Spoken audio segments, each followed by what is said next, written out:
கர்த்தருக்கு ஸ்தோத்திரம். இன்றைய வசனம் எரேமியா 32:27.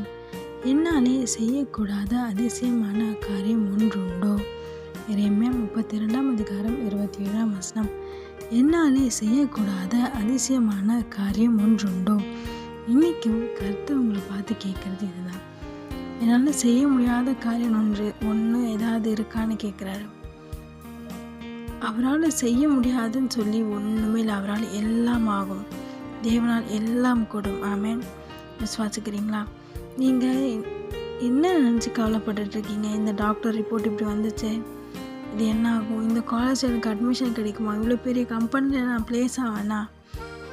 என்னால் இந்த ஃபீஸ் கட்ட முடியுமா? இந்த காரியம் செய்ய முடியுமா? பல காரியங்கள் குறித்து கலங்கி போயிருக்கிறீங்க. ஆனால் தேவனுக்கு இது லேசான காரியம். ஆமென். ஏசப்பாக்கு இது ரொம்ப லேசான காரியம். உங்களை பார்த்து தான் சொல்கிறாரு, கலங்காத, என்னால் செய்ய முடியாதுன்னு ஒன்றுமே இல்லை, எல்லாமே உனக்காக நான் செய்து முடிப்பேன். சிலுவையில் என் உயிரே கொடுத்துட்டேன், 3ஆம் நாள் உயிரோடு எழுந்தேன், உனக்காக இந்த காரியத்தை செய்து உன்னை உயர்த்தி ஆசீர்வதிப்பேன் வாக்கு கொடுக்குறார். பயப்படாதீங்க, கலங்காதீங்க, கர்த்தர் உங்களோடு இருந்த பெரிய காரியங்களை செய்வார். ஆமென்.